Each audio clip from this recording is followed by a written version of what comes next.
Hills like white elephants. A short story by Ernest Hemingway.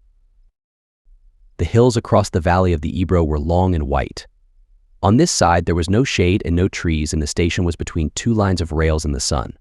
Close against the side of the station there was the warm shadow of the building and a curtain, made of strings of bamboo beads, hung across the open door into the bar, to keep out flies.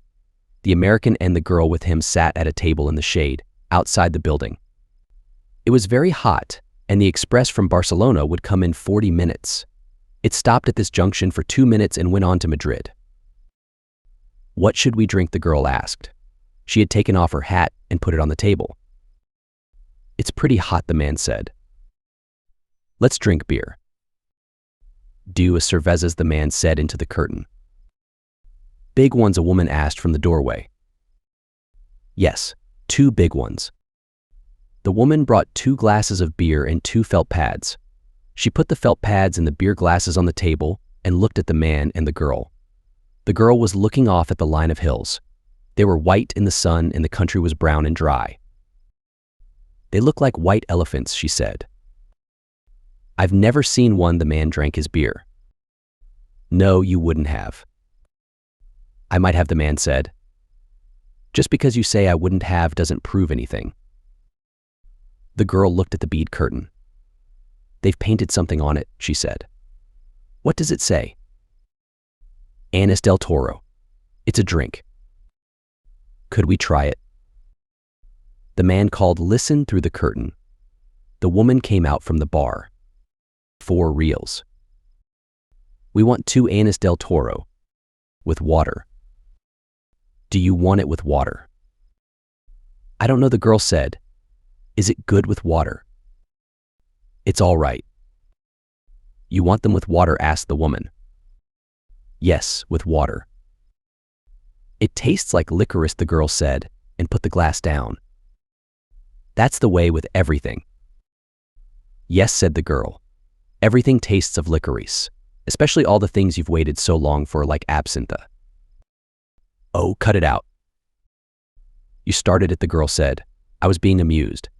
I was having a fine time." "Well, let's try and have a fine time." "All right." "I was trying. I said the mountains looked like white elephants." "Wasn't that bright?" "That was bright." "I wanted to try this new drink." "That's all we do, isn't it? Look at things and try new drinks?" "I guess so." The girl looked across at the hills. "They're lovely hills," she said. "They don't really look like white elephants.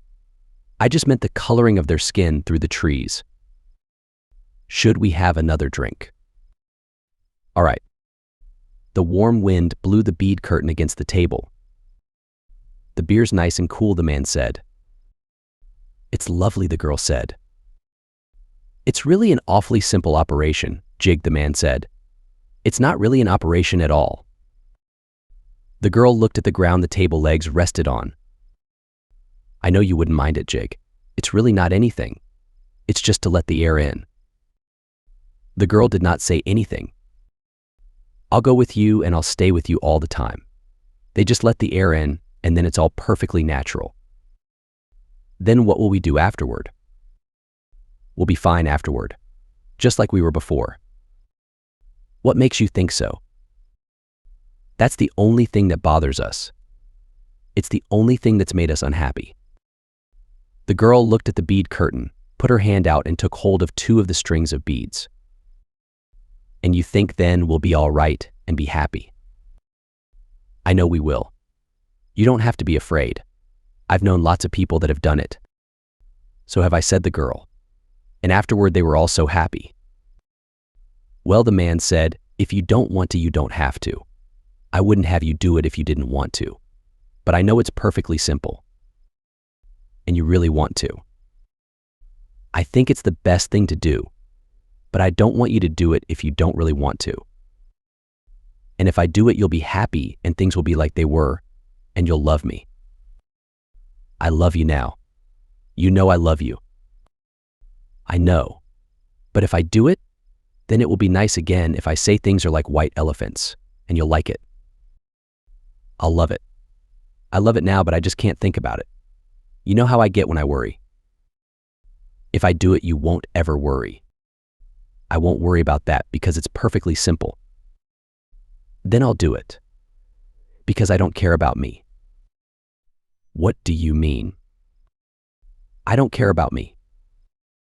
Well, I care about you. Oh yes, but I don't care about me. And I'll do it, and then everything will be fine. I don't want you to do it if you feel that way. The girl stood up and walked to the end of the station. Across on the other side were fields of grain and trees along the banks of the Ebro. Far away, beyond the river, were mountains. The shadow of a cloud moved across the field of grain, and she saw the river through the trees. And we could have all this, she said. And we could have everything, and every day we make it more impossible. What did you say? I said we could have everything. We can have everything. No, we can't. We can have the whole world. No, we can't. We can go everywhere. No, we can't. It isn't ours anymore. It's ours. No, it isn't. And once they take it away, you never get it back. But they haven't taken it away. We'll wait and see. Come on back in the shade, he said. You mustn't feel that way.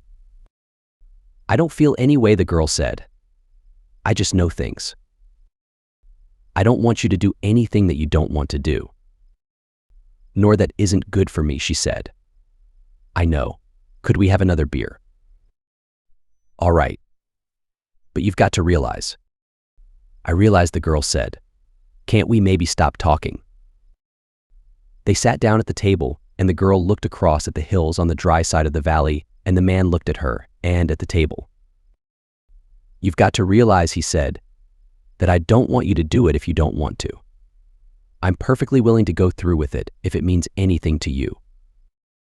Doesn't it mean anything to you? We could get along. Of course it does. But I don't want anybody but you. I don't want anyone else. And I know it's perfectly simple. Yes, you know it's perfectly simple. It's all right for you to say that, but I do know it. Would you do something for me now? I'd do anything for you. Would you please, please, please, please, please, please, please, please stop talking? He did not say anything but looked at the bags against the wall of the station. There were labels on them from all the hotels where they had spent nights. But I don't want you to, he said. I don't care anything about it. I'll scream, the girl said. The woman came out through the curtains with 2 glasses of beer and put them down on the damp felt pads. The train comes in 5 minutes, she said. What did she say? Asked the girl. That the train is coming in 5 minutes. The girl smiled brightly at the woman to thank her. I'd better take the bags over to the other side of the station, the man said. She smiled at him. All right. Then come back and we'll finish the beer. He picked up the 2 heavy bags and carried them around the station to the other tracks. He looked up the tracks but could not see the train. Coming back, he walked through the bar room, where people waiting for the train were drinking. He drank an anise at the bar and looked at the people. They were all waiting reasonably for the train. He went out through the bead curtain. She was sitting at the table and smiled at him. Do you feel better? He asked. I feel fine, she said. There's nothing wrong with me. I feel fine. The end. Best audiobooks for free. Hopes that you have enjoyed this production of Hills Like White Elephants by Ernest Hemingway. This narrative is the 3rd of 14 short stories by Hemingway as published in the compendium Men Without Women. Please subscribe to our channel on YouTube and Rumble, as your subscription is the support we need to create more great free content.